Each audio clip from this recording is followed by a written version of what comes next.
and welcome back to Sigil Spotlight. My name is Mr. Harlan Guthrie, and I am here with Ellen. Yep. How you doing, Ellen? Good. How are you? Good. I always want to say your last name, Ellen Abolt, but I feel like I'm putting too much space. Abolt, right? Yep. Yeah. I want to say Abolt, but it's like I'm describing you. This is Ellen Abolt, but she's not Abolt. She's a human, and we're excited to be here. Have a good. What day is it? Wednesday? Friday? Friday. Oh, shit. We stream on Fridays. I know. This has been a long week, I think. Yeah. For a lot of people. For no reason, just other than it being a regular week during COVID times. But you're doing good? Yep. How about you? Yeah, good. I like my shirt today. It's very loud. Fun. Isn't that nice? Yeah. Makes me feel like summer, I guess. Yes, welcome to Sigil Spotlight. This is episode 4. We're so excited to be here. We have some awesome guest stars on today. 2 guest stars, plural for the first time. It's going to be really fun. We're going to be talking about a upcoming, hinted at, far future, maybe 2022, project that is really exciting for pretty much anybody. If you enjoy Savage Worlds, if you enjoy RPGs in general, if you enjoy the feeling of power, which I know, Ellen, you were just telling me, weren't you? I like big numbers in my role-playing games. Not necessarily full-on power game, but big numbers. Always wanting to roll like a couple D100s of like damage. That's 236 damage for that arrow.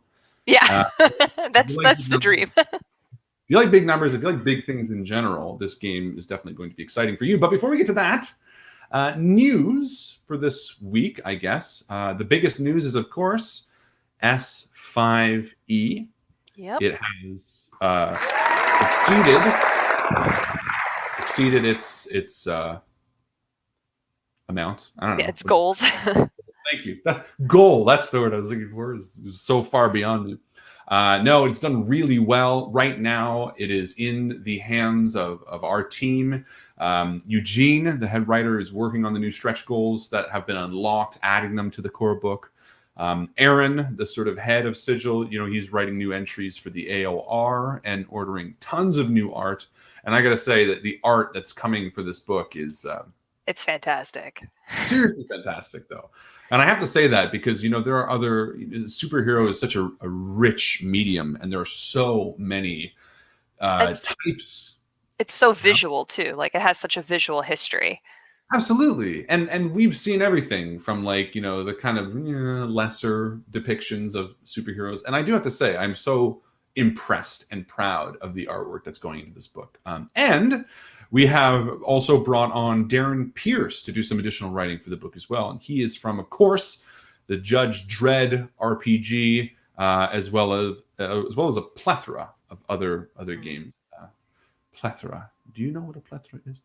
Anyway, so it's a really fun time here at Sigil for S5E. And huge congratulations to the team for surpassing the goal, as well as to everybody who helped us out promoting and supporting the project. We are so thankful for all of you. So thank you.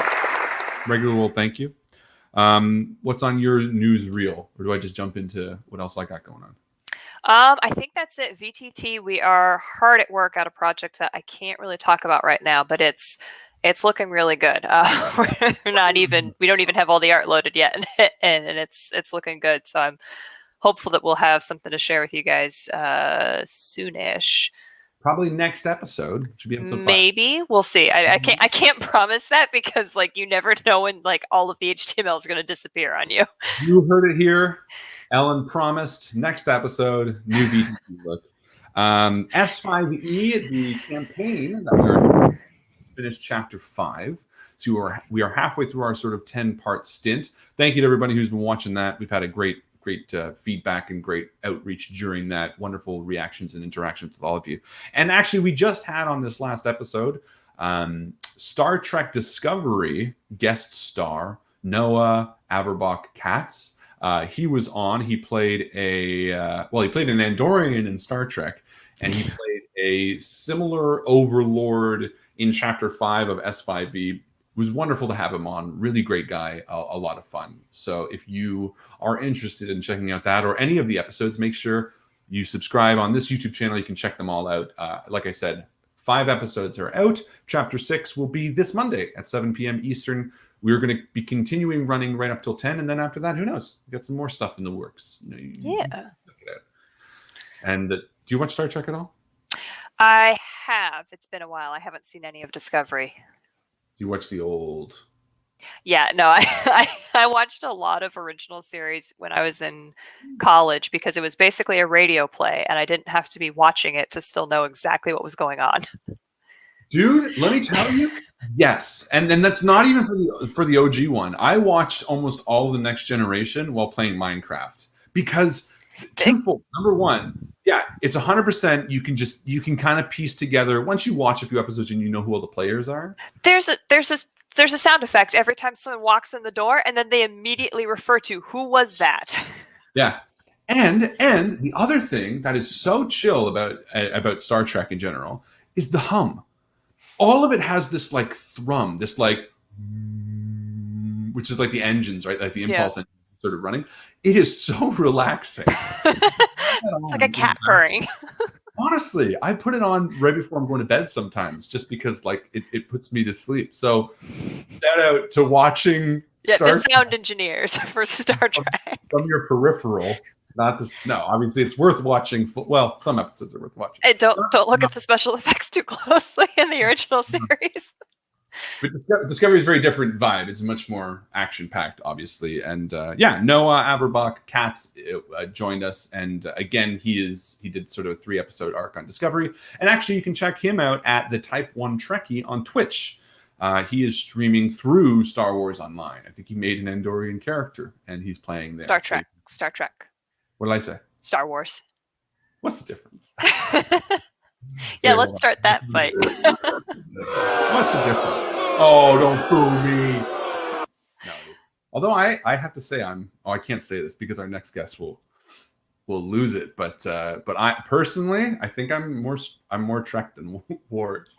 And that's not to say I know Star Trek that well. I like the vibe. It's like very hopeful versus space opera. But, I'll get yelled at in a second for that. But before we bring them on, is there anything else we have news to talk about? I think that's it that we have for right now. That's it? Yeah, we've been kind of celebrating the Kickstarter. Literally, the champagne has been the sparkling wine. We can't look. Champagne is up here. Yeah, we had to kickstart the project. We don't do champagne. We had to kickstart the champagne goal too. So we have a second right now. You can back. It's called "Get Champagne for the Success of Sigil's Team." There we go. That's the secret stretch goal. I don't even know how much champagne. How poor. I've never had it. Anyway. Without further ado, let us bring on our guests, Ross Watson and Bobby Dean, to talk about a new project. Welcome, boys. Hi, everybody. Thanks for having us on. Yes, thank you. This is going to be an absolute blast. I apologize in advance, Ross. I said I prefer Trek. You know what's funny is I am an enormous Trekkie. I played way too much of Star Trek Online, and I've watched every season of every series, and I am all into it, bro. So good. There we go. Yeah, just a Stars fan. Yeah, Stars fan. Yeah. They have a whole episode of Lower Decks where they talk about the sounds of the ship. That's the sounds they make. Do they? Oh yeah, you should really watch Lower Decks. I haven't watched it yet. I've heard really good things. I heard it's like a very funny version, isn't it? It's almost fun. But it's made by people who love Trek, so you'll see that in every frame.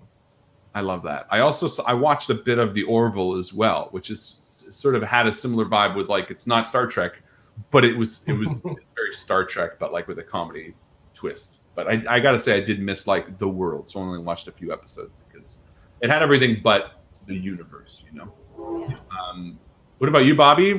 Trek Wars? I'm pretty much firmly in the Wars camp, but I will watch Trek pretty much every day. There you go.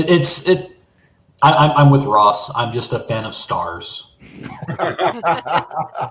Perfect. Well, we have brought you on for something other than a stars project, although there could be stars in this. Who knows? A little project that we are really excited about.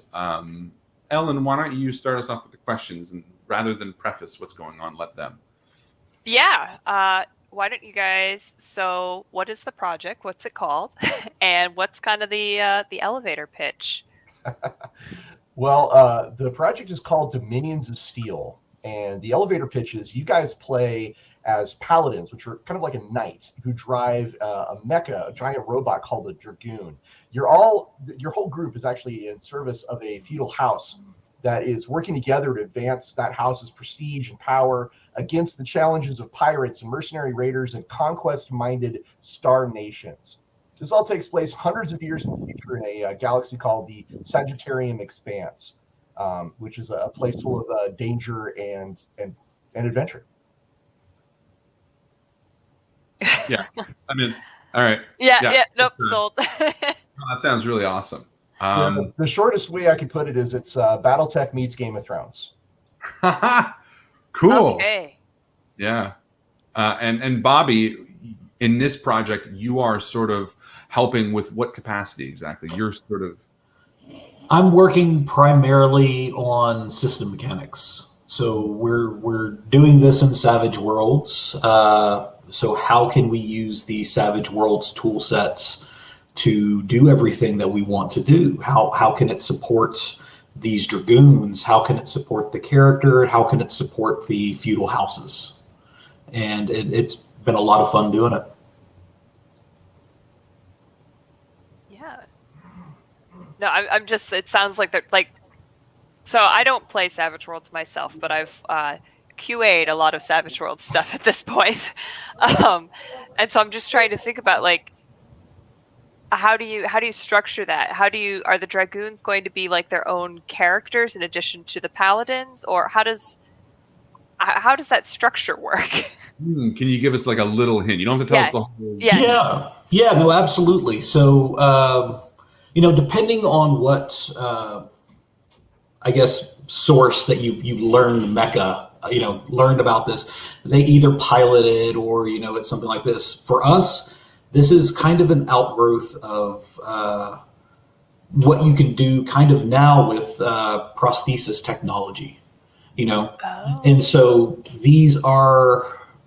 that might have been how it originally started in Dominions of Steel, but it has grown into a much larger industry. And kind of like what happens in real life is, a technology will be invented and then the military will find out how they can use it. And they used it this way. And the paladins don't pilot the dragoons so much with joysticks and whatnot, so much as they place what's called the coronet helm on their head that is mapped to their brain and specifically motor neurons. So the same mechanic that allows you yourself, Harlan and Ellen, to just go move your right arm, that works the same way it translates. And so they become the dragoon. Oh, wow. Yeah, so the helm is kind of like a crown. That's why we call it a coronet, because it reinforces that feel of you're a feudal knight. Working for your house. So on that note, the name Dominion of Steel, how did this sort of come about? Oh, this is great. This is a great story. So I started working with Bobby and Jeffrey a few years ago on this project, and while we were noodling it over, some of the ideas we had, we were throwing around. I was trying to hone in on that. What is this game about, kind of thing. And we hit on a couple of terms that we really, really liked. And it all kind of clicked together when we came up with a subtitle. So the game is called Dominions of Steel, but its subtitle is Ambitions of the Scavenger Lords. And together, those two things were just like, yes, that locks into place. And you should have heard Bobby and Jeffrey. They both were like, yeah. they had an enthusiastic yes once they found all those words come together. That's brilliant. And we should mention that Jeffrey is sort of the other member of this. He couldn't be here. Yeah, he's the third leg of our tripod. Jeff couldn't be here today, but he's him and Bobby really got the ball rolling. They got started with this, and I kind of came in to help them make it a reality. Jeffrey does a lot of the writing of the background material and characters and lore, and he's really, really good at it. And of course, Bobby is, fantastic at all the rules of stuff that he's been working on. So my role is really just I'm a developer who jumps in every so often to write a chunk of text or to say, okay, we're over designing this. Let's pull back. You got the easy job, just keeping everything back. And I'm kidding. So Savage Worlds is sort of the system that you. Was it always sort of intended to that? Was that the ideal, or was it the one that worked best? Or man, so yeah, Bobby can speak to this, but we went through a lot of options before we settled on Savage World. Yeah, we obviously, based on, there are so many great rule sets, but we wanted something that could support all three aspects that we're wanting to, we wanted mech combat, we know that. We want characters, we know that, and we want these noble houses. And we didn't want really anyone to get more. We all know that whenever you're sitting down to play your RPG, you're going to be a character. So we know that. So how can the other two kind of come together and we get this nice little peanut butter and jelly combination? Yeah. So with chocolate. Yeah. Chocolate. Well, no one does that. Peanut butter and chocolate. Yeah. Well. There's a couple of things that set Divinity Steel apart as a Savage Worlds product. So on the one hand, you've got your standard adventure, like you want to go have an adventure in the Sagittarium Expanse. Absolutely, Savage Worlds has got you covered. If you want to fight things in your giant robot, in your Dragoon, that's where Bobby came up with a rule set that basically, I think the guidance that I gave Bobby was I want your character to still really matter and be the main focus of like everything that you do, but your Dragoon should really be important. And Bobby came up with this great system that basically makes you feel like you're driving, a 40-foot tall, 60-ton machine of destruction, but it's still you as the character who's doing making all the good decisions, and all your skills are really important and impactful. And then we have what we're working on right now. Actually, we're putting the finishing touches on is the idea that your house then has things that you can do, and it's so your Dragoon's not unlike an addition to your character, and the house is like a whole separate character that you all kind of work together with. The house has its own stats and things of that nature, and you get to react to events that are happening in the world. But those things are still secondary to, I think, the core of what we all want to do in Savage Worlds, which is role play and make decisions and do cool things and go on adventures, which is all part of our setting. How exciting! Yeah. Sorry, go ahead, Ellen. No, it's just I can't wait to, actually, I know some of the drafts are around. I can't wait to actually have time to be able to like dig into the. I like. No, go ahead. Sorry, go ahead. No, I gave you space in the. Okay. I really like the bringing in the feudal lords with it as well as like. That's exactly what I was gonna say. Yeah. Yeah, like that's. I don't think I've seen that before. Not that I'm like super huge on in the mech space, but I like the idea of making essentially the sponsors of the mechs, the owners of the, who's actually funding it, such a huge part of the whole setup. I like that a lot. Well, definitely, and it adds more, responsibility in the world. It adds more life to the world. I think it's something that if you were to, pitch to anybody and say, oh, I'm doing a mech warrior game type scenario, they would be like, okay, cool. I picture that. But then when you throw in this feudal system, you're like, oh no, okay, so this is something different. It's something new and exciting. By the way, I love the name Dragoon too. By the way, that's whoever came up with that was like, oh yeah, perfect. Okay, cool. Jeff deserves the credit on that one. Yep, that's Jeff. Shout out, bro. You got it.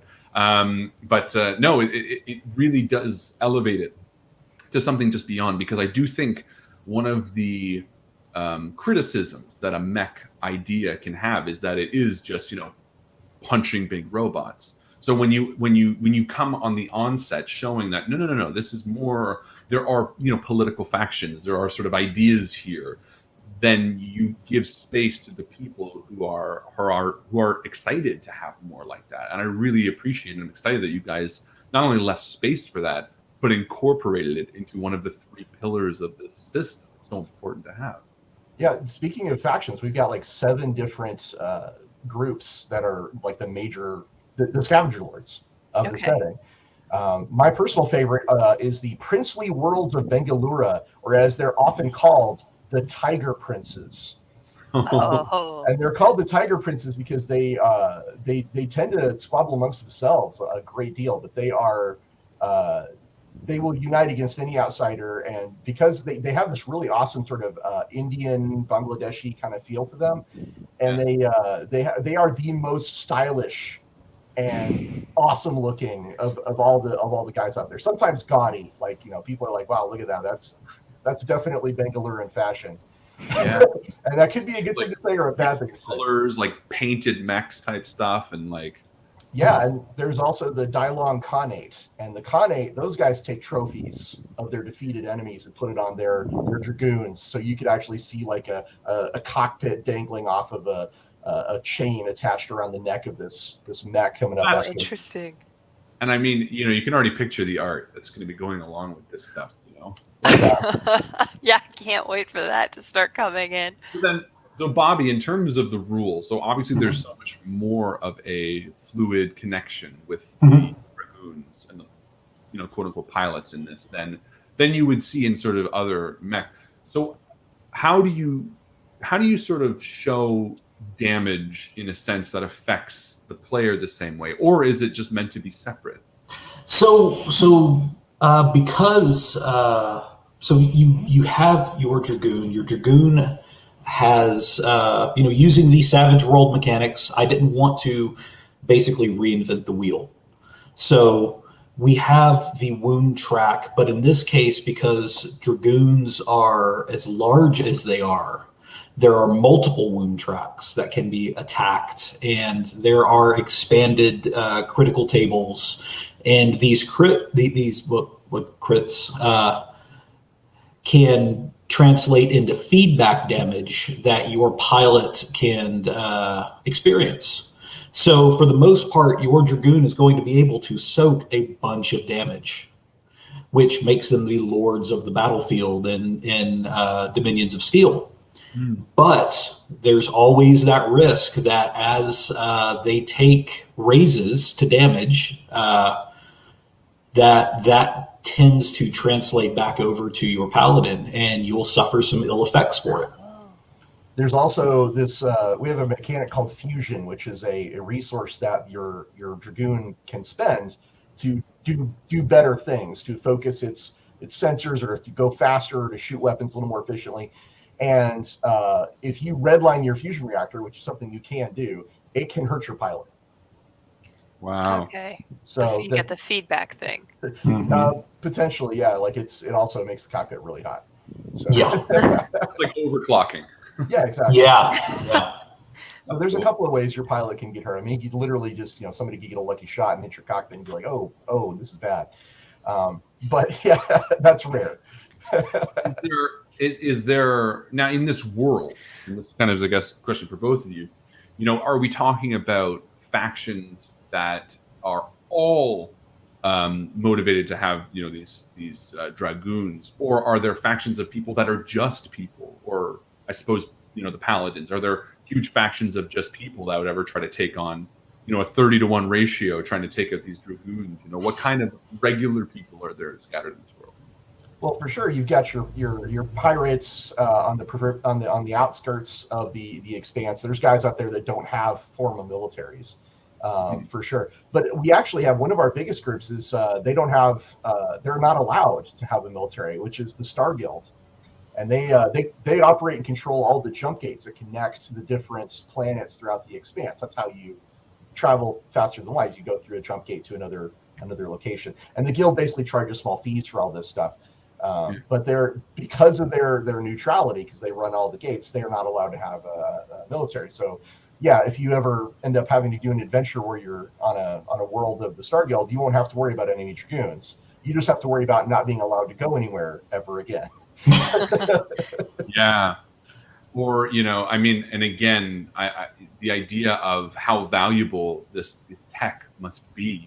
I'm sure there's scavengers out there, setting traps in a desert for these dragoons to be wandering. It's like the idea of like being able to pull a pilot out and trying to like get that is such an exciting, plot hook, even, you know, you just to have that sort of interaction, or finding an abandoned dragoon. Oh, it's such a rich world to play within. Yeah, absolutely. I mean, scavenging tech is a big deal. See, the Expanse is cut off from Earth during the AI wars, where we ended up fighting a bunch of things called Geists, which are these AIs, and they ended up destroying the jump gate that led from Earth to the Expanse. But some of their stuff is still around, like trapped in nebulas or on hell planets, and you know, you may find yourselves being sent down to investigate, like, you know, some weak signal that might be connected to like a ship that was lost in the AI war, and find some really interesting tech down there too. Interesting. Cool. There's so many possibilities here. Like, Ellen, go ahead. oh gosh, I don't know. Like, I'm still just kind of stuck on like, oh wait, but like you could tell like this kind of story or this. Like that's going to be really exciting. Well, one of the first steps in player, when you generate your characters, is you all sit around together cooperatively and build your house. Like, what do we want our house to be? What do we want it to be about? Oh, that's cool. Somehow I assumed that it would be pulling from like pre-established setting houses, but I like that it's okay. So you could tell whatever, if you have a particular story you wanted to tell with your guys, like, you know, we're a house that goes out and finds old tech, or we're a house that is, you know, we're trying to undermine a local lord and take over his planet, or we're, you know, there's lots of different ways to go about it. Yeah. There is something really exciting about, you know, like playing a house that starts out as scavengers trying to get that tech for the first time. You know what I mean? Like, Yeah. obviously it would be the few and far between, because most of us that sit down to play, we want to get in that mech as soon as possible, and maybe leave. But again, and with this background, the system, and the way that the mechs work in relation to the paladins, or the dragoons work in relation to the paladins, there's something really, really exciting about having that relationship between the two as well. I think there's a few power fantasies that we get to sort of fulfill in that nature. I could even see it being used as like end game for another campaign. You know, you level up enough, and at some point it's just like, all right, great. Well, now this is ridiculous. But then you can do, if you're doing like a sci-fi setting, all right, great. Now you guys find this dragoon. Yeah. And yeah.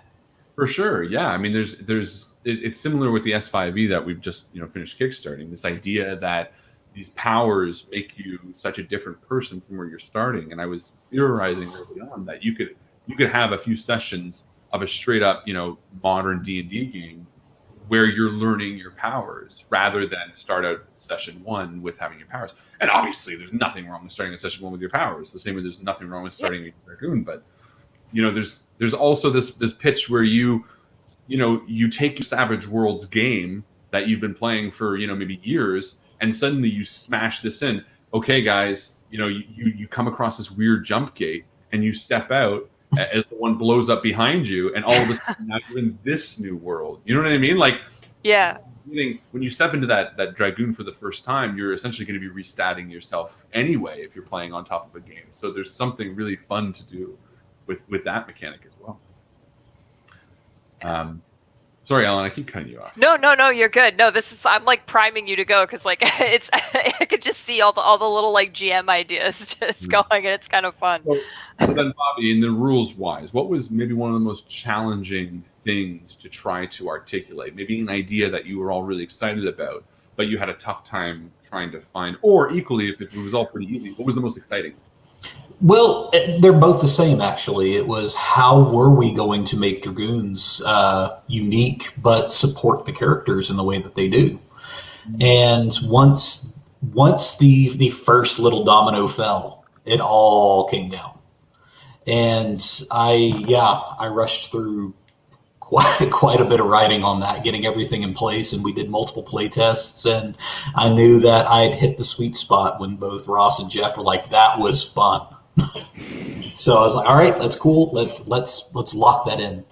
And you guys have been, you know, working on this for a few years, correct? Yeah, off and on, yeah. So when did the first sort of idea come? Was it just, you know, a few years ago now, 2018, 2019? I don't remember the exact year, but it was definitely like 2016 or so. I think Jeff and I started playing around with our game of giant robots, a game of giant robots Throne, back in 2015, and we didn't really start seriously talking about stuff until 2016. I think that's when we got Ross involved.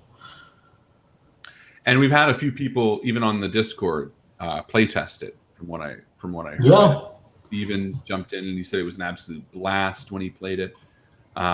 So have there been any major feedback things that have made you sort of reevaluate and go, oh wait, hold on, like was it from the onset, those three pillars, the sort of the government system, the Dragoon, and the way your player works within that, or was there something that really dawned on you guys into the process? Well, I could say that we always had those three pillars in mind, but there's been a couple of eureka moments, and I remember when we were working on Bobby's Dragoon stuff, we were like, okay, there should be a way to put more power into something, and then we came up with the idea of like, okay, so fusion's the stat that you spend to do things, and it slowly regenerates, or you can redline to get it all back. And I was like, okay, that's really, really cool. But then Bobby blew my mind when we're working on the house stuff, and we're like, there should be some kind of way for a house to put more emphasis on something. He goes, yes, it's a resource, or it's just like fusion, it's called ambition. You spend ambition. I was like, oh, that's beautiful. like we finally, that totally works, and we're still polishing up some of the way the house rules work, but right as it is right now, the idea is that the more ambition you spend, the more attention. Yeah, you get attention from the other guys around you, so it's kind of bad. It's good to be ambitious, but it's also risky. Yeah, it puts a target back. Exactly, and I love that.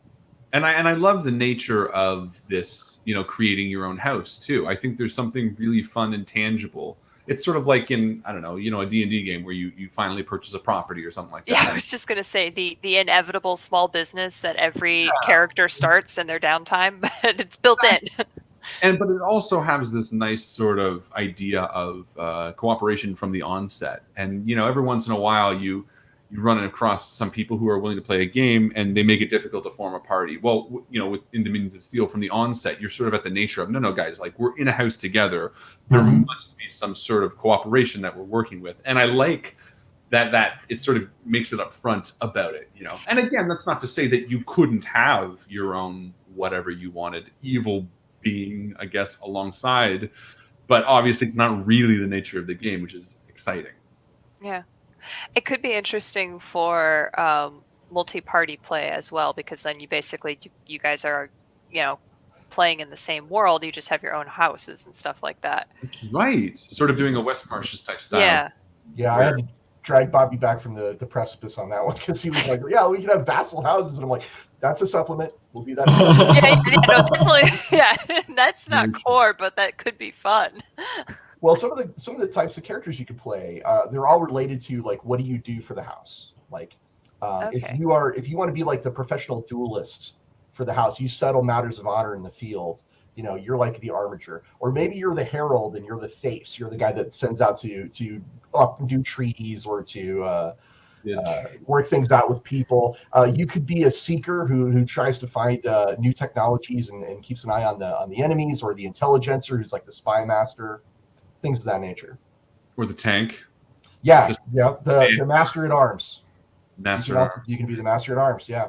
I like it. So, and you sort of just exercised one of, genuinely, and I say this without any tongue-in-cheek, one of the most important things from your experience, Ross, which is when to pull back. And obviously that is something that comes through experience and being in the field for a long time.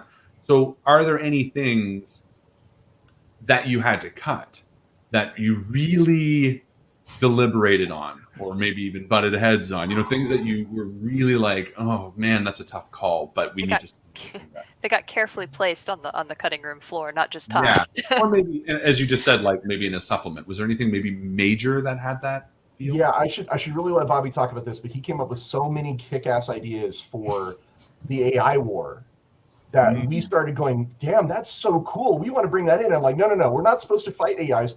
That's later. But all of the things he came up with for the AI war, we were like, we have to do a supplement about this now. Bobby, tell him about like where we were on that, because you had some. Oh goodness. Like second, third generation AI. Basically, I want to say the first ones were basically taking old dragoons and uploading themselves to that, and then controlling them. The Revenants. And then revenants, exactly. And then and then like second and third generation of them started creating new and weird alien technologies that would have used Savage Worlds monster creation mechanics Using nanotechnology.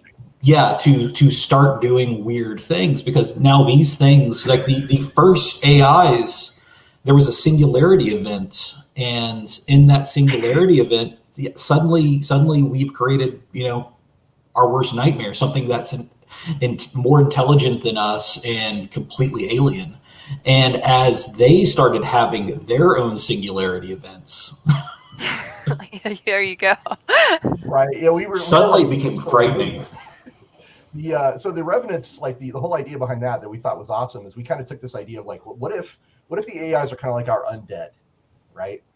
So if you can imagine, you're on the battlefield and all of a sudden all these ID tags pop up on your screen from a bunch of people are already dead. Though that's the dragoons that were taken over by the AIs. And there's psychological warfare that really just messed up a whole bunch of people. So the Geists, that's why they're called the Geists, because those are the AIs they don't have a body. They just transmit themselves from machine to machine, taking it over, possessing it, if you will. Wow. Yeah, That's so cool. Right? Yeah, like imagine the colony. We talked about the idea of like these Geists infecting a colony, and then suddenly through like the main communication system, you get everybody please come to the pressure dome in here, and then the pressure dome just loses pressure. Yeah. Oh gosh. Yeah. Just really, we leaned into the idea that the AIs and everything that they did was spooky and undead, and We cut it all.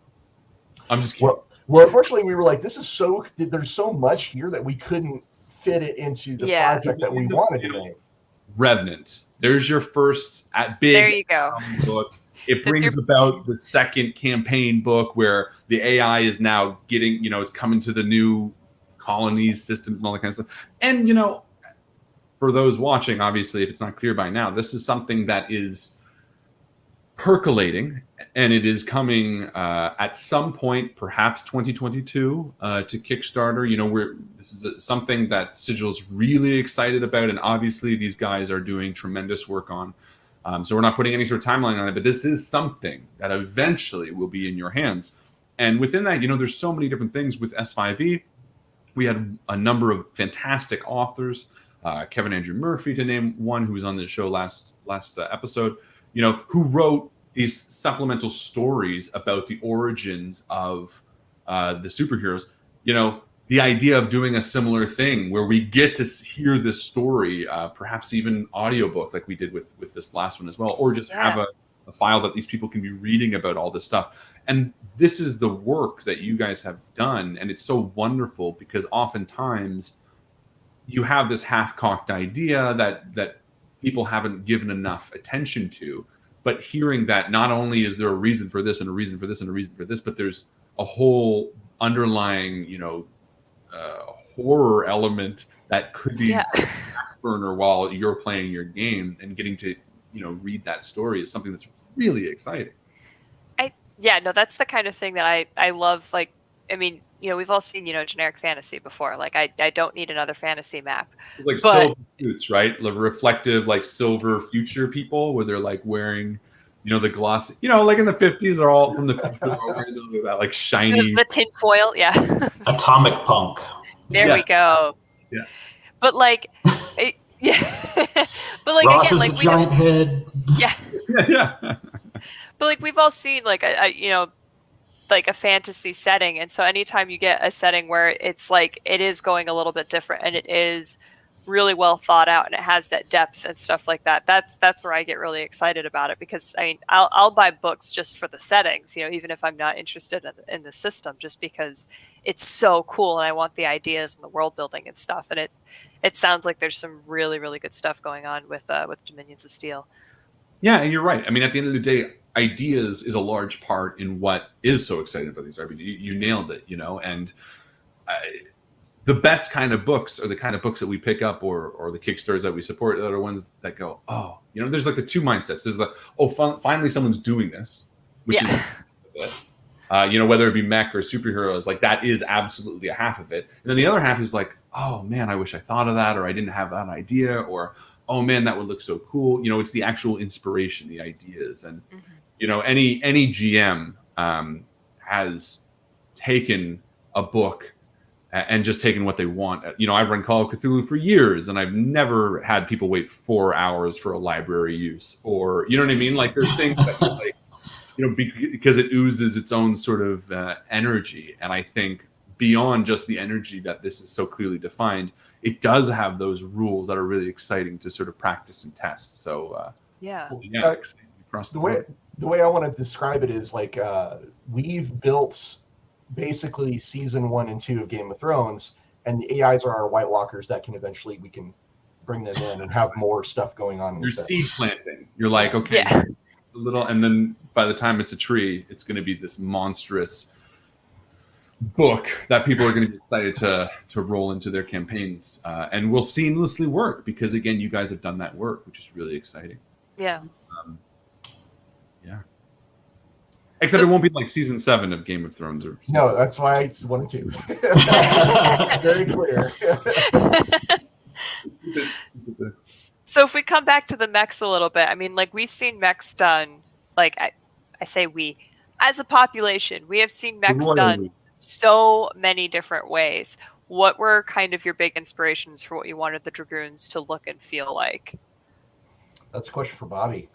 Oh, well, that's just it.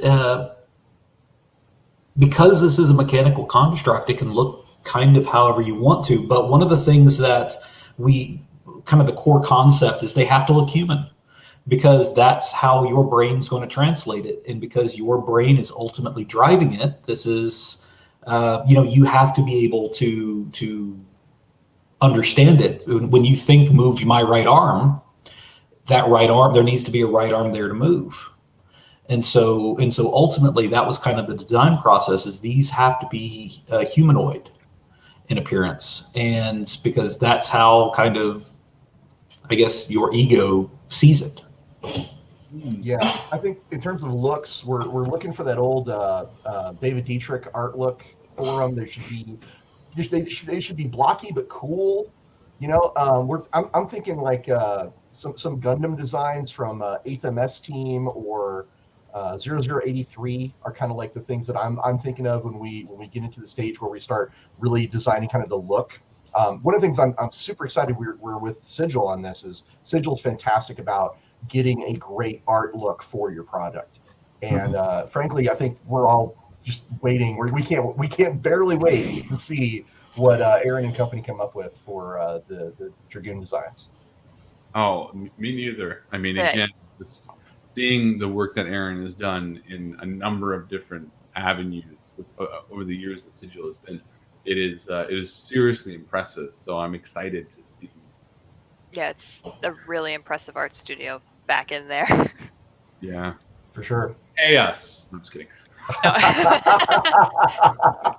You know, it's like sometimes I feel like it's tough because we're genuine. We genuinely, Ellen and I, especially as hosts of the show, we really enjoy working for Sigil, and I think they are really good at doing this stuff. It's always tough though when you're watching a Sigil YouTube video to hear the host talk about that. It's like, well, obviously they're going to say that because they're getting, you know, fucking 15.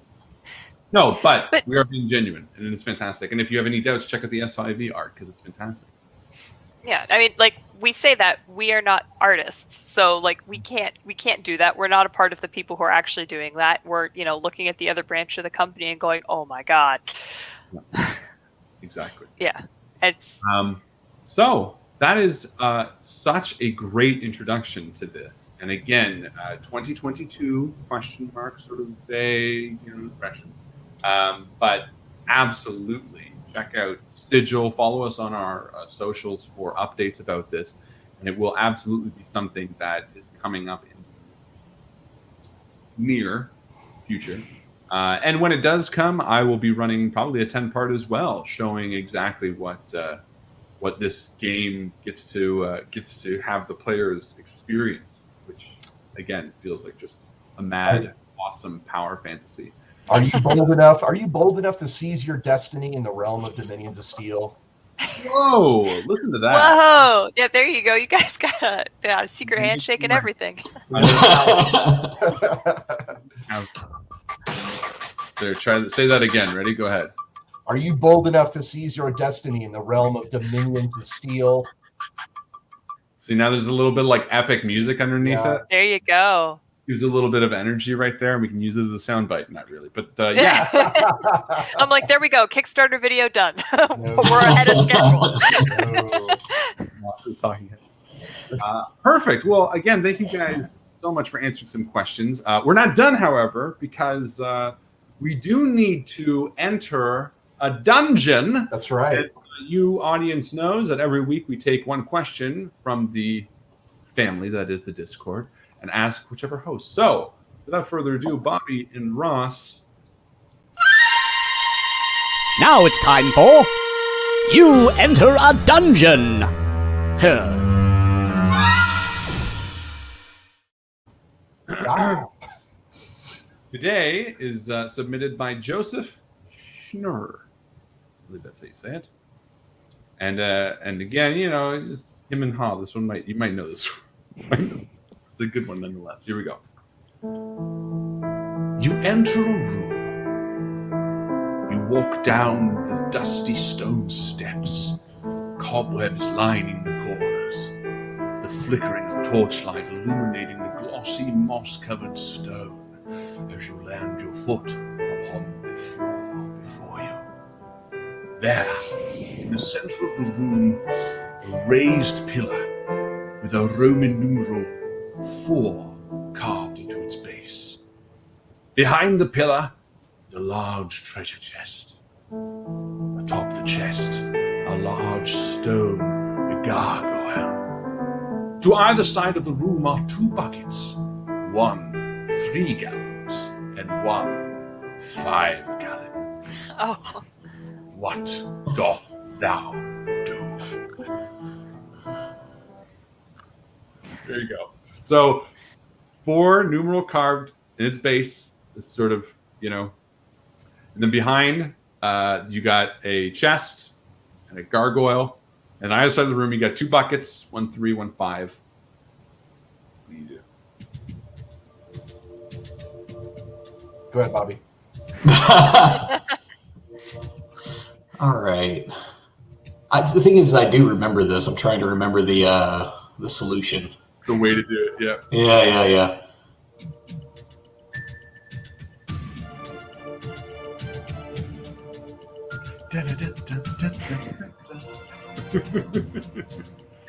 See, last time I think I got something like this was like in the middle of me pitching a fit about like having to learn like common denominators or something like that.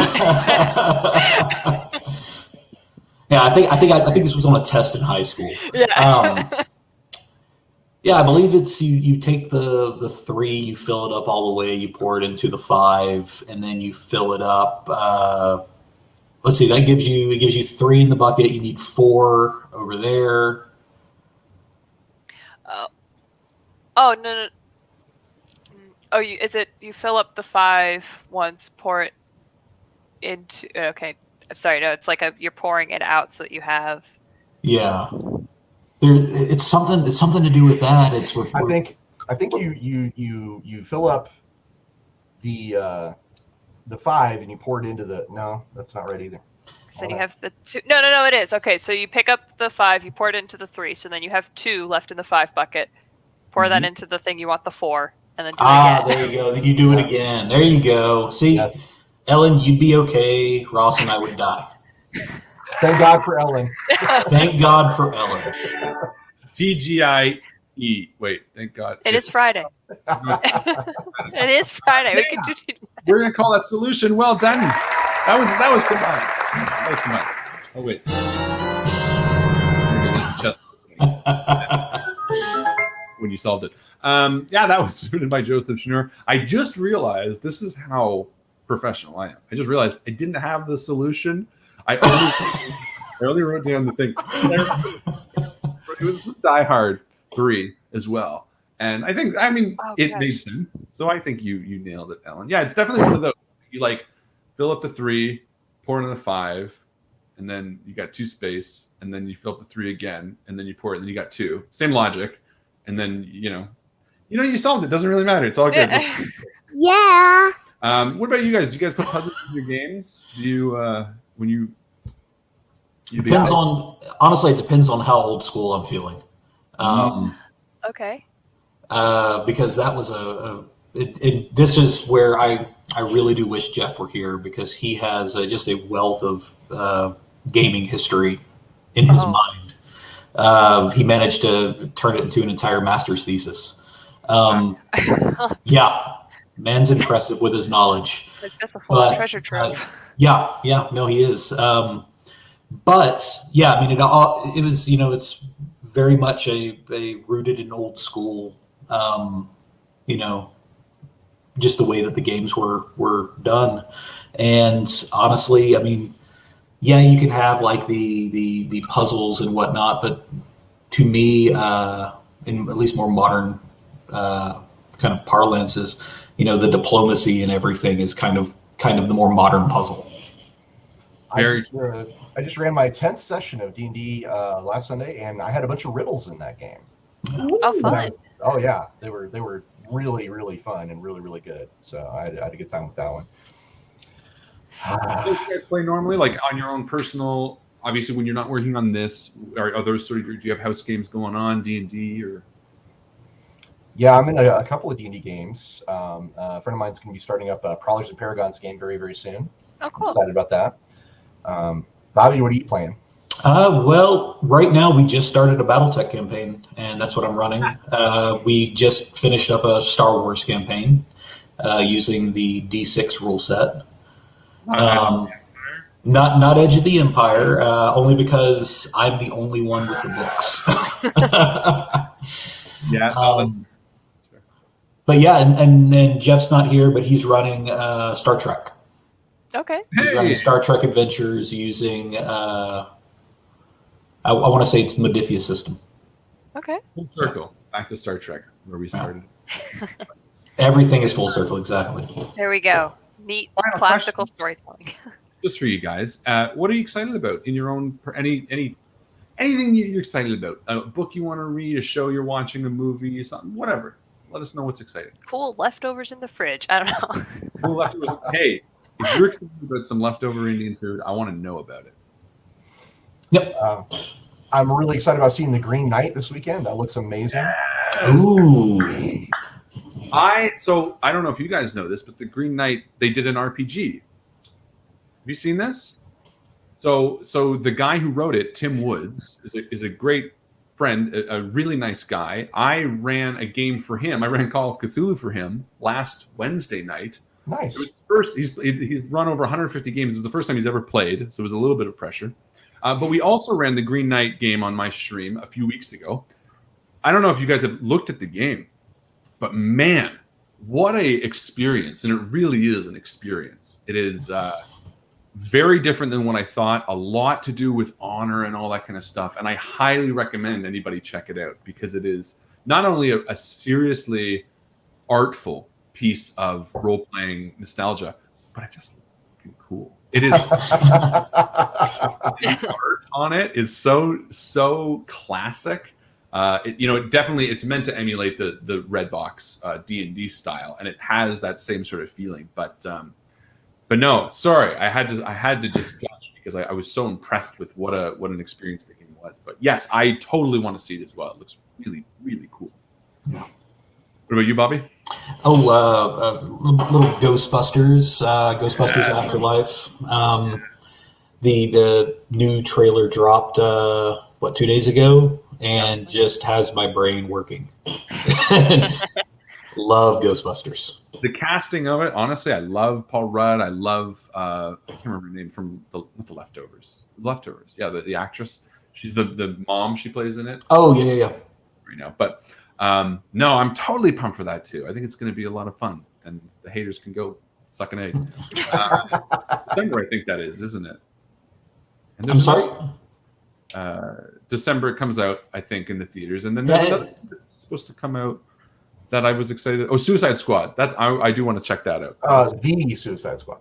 The Suicide Squad. That's right. I'm a big James Gunn. Very fan. different. Yeah, you know what's funny? I never saw that first one.